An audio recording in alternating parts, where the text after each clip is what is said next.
Thank you very much for the kind introduction. I actually in April this year is my 30th year of doing insurance and reinsurance on the continent. I've been traveling Africa since the 80s, and if you think it's difficult now, the 80s was completely incredible. I started in 1987 with the Munich Re, which is the largest reinsurance group in the world, and joined Sanlam last year in February. Initially to establish our fifth business, it's called Sanlam Corporate, which I did last year. And then in October, I moved over to take over Sanlam Emerging Markets as its CEO. What I actually find exciting is the views that I'm hearing are the views about this continent I've held for more than 30 years. And I've spoken to people, anyone who cared to listen over the years, to say, as South Africans, our future is actually on this continent. And I know this as a reinsurer in terms of the business potential and the margins that we used to get on the continent as a reinsurer. And the desire for South Africa to assist and work with the continent is extremely strong. This continent is ready for South African businesses. The trick is going to be how we do it for us to succeed. This continent, I think, has reached what I would call that takeoff stage, because the conditions are right at the moment. Many of the developing economies are facing extreme difficulties. I think they are better than us at handling the public relations on their side. Even when they are right on their backs, they keep talking of green shoots of recovery, even if we can't find them. I think we are too quick to cry and criticize ourselves. Sometimes maybe we're too harsh on ourselves. One of my suggestions and contributions is going to be how we interact, and I'll share with you how as Sanlam we're working on the continent.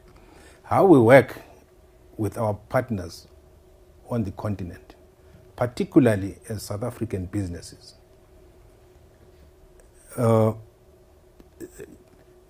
Maybe I spend too much time working for the Germans. I like to be direct. I think a lot of our colleagues, when I say colleagues, I mean South African businesses, have not covered us in glory in the manner in which they have presented themselves on the continent. And to be quite blunt, at the moment, our image as South African businesses is not what it should be. I think I would be amiss if I didn't put it out this bluntly, because we've got some serious repair work to do in terms of how we are seen on the other side. If we can get just that one piece correct, most of us here will forget about flying to London, Paris, and Munich. All the business is on this continent.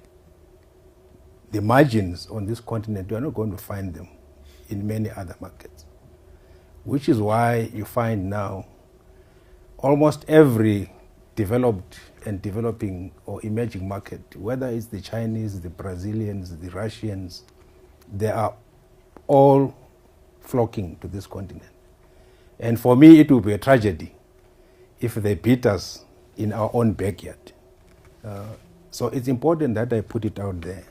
We've got this one small challenge in terms of how we manage our relations there. How is Sanlam managed? Sanlam Emerging Markets, I'll show you, I only have one slide. It's a map of where we are as Sanlam Emerging Markets. We are now in 34 countries on the continent of Africa. I look after those 34 countries. We are also in India and Malaysia. That's the territory that I'm responsible for. It's 34 in Africa plus India and Malaysia. In terms of the size of Sanlam Emerging Markets, we contribute 20%, just shy of 20% of the Sanlam Group's operating profit. And our objective is to increase that quite materially, because we believe there is enough potential to make that contribution. How did Sanlam end up in 34 countries? We've done it in different ways, but I think it goes back to 2005. That was the first foray, if I can use that word, when Sanlam bought African Life, really for the South African entry-level business. And attached to African Life was business in Ghana, Botswana, and a few other countries, maybe 5 or so. And that was how Sanlam found itself with this piece of business appended to a South African entity, which is what Sanlam was actually interested in.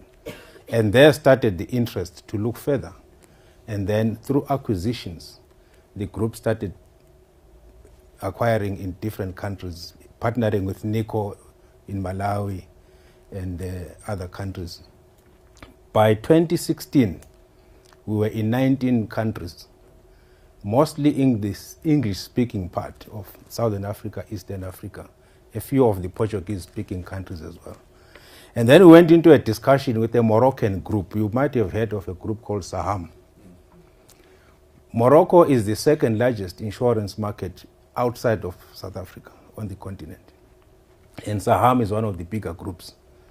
And interestingly, the founder of Saham, Al-Alami, around the same time, 2005, he also had this vision of building a Pan-African financial services group. But he started from the north, being in Morocco, and started buying companies in North Africa and Francophone West Africa. And when we started speaking to them in 2016, they were also in 19 countries. We were in 19 countries, and we bought 30% of that group. And on the 10th of this March, we concluded a second tranche. We now own 46.7% of the Saham group. And combined, also interestingly, we overlap in only 4 countries. So combined, we are now in 34 countries. What is very significant for us as Sanlam is, and the previous speaker said it, coming from this part of the world to succeed in Francophone Africa is not easy. There is business, there is a lot of business potential, but it's a very different market. But once you break in, it's a good place to be in. If I then share with you the coverage, this is Sanlam's coverage of the continent, including India and Malaysia. There's a little bit of the Philippines. Our partners in India also have a business in the Philippines.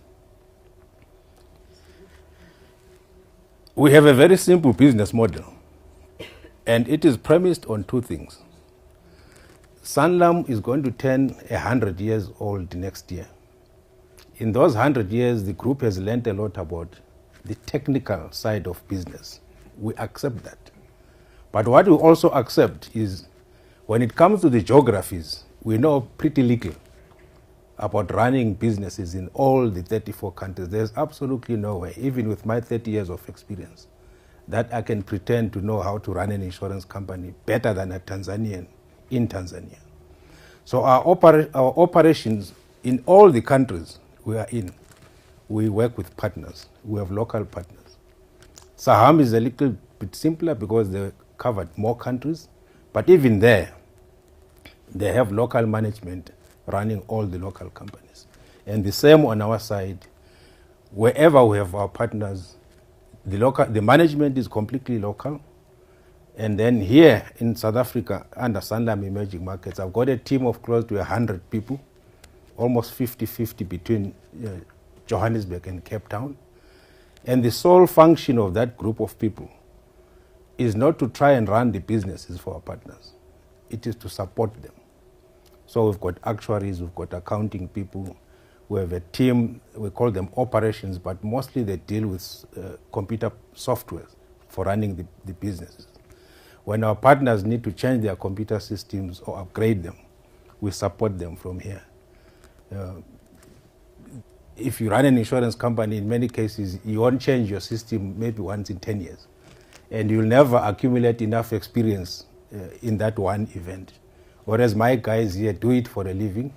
When our partner wants to change a system, we've got a bunch of guys who do this all the time. And it helps our partners. Issues like governance, ethics, and all that, we work with our partners to bring our businesses to almost a similar level to what we have in South Africa. So the message is why we believe it is working for us, is working with partners, supporting them. And quite a few of our partners are very senior people in the various countries. Actually, the current Minister of Finance in Ghana was our partner.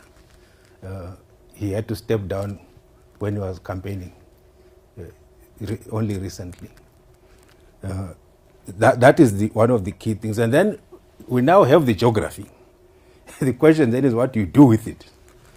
At the moment, the products we have that we've built this on is life, short-term insurance. We do a lot of retail credit, asset management. What we're working on now is to include or increase our product coverage to health. We will also do pension fund administration and retirement funds because the regulations in many of the countries are being either revamped or introduced. You're seeing more and more opening of the space in pension fund administration.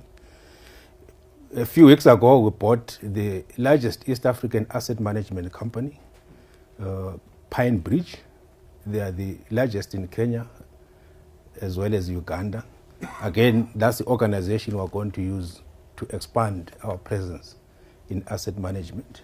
And we'll do a few more of these transactions as we go forward. What does it mean for yourselves? Our target clients, of course, are the retail markets in the countries we are in, commercial clients, local corporates, African corporates who are working on the continent, South African corporates who are working on the continent, and multinationals from abroad. Any multinational corporate, South African or otherwise, that have any requirement in those 34 countries, we are very well placed to support them in all countries. We're also working with a number of banks in terms of bank assurance. We negotiate with the bank at the center, and then we roll out the bank assurance products in multiple countries, and the applications or the computer systems we manage from here and we plug into the bank's systems. There are a lot of other things that we're busy with on the continent, but I think what I would like to leave you with, the message I would like to leave you with, wherever any of your clients, partners, or yourselves, where you have any need around life, general insurance, sooner or later will also include health and other such products, there will be a Sanlam company in that country. Thank you very much.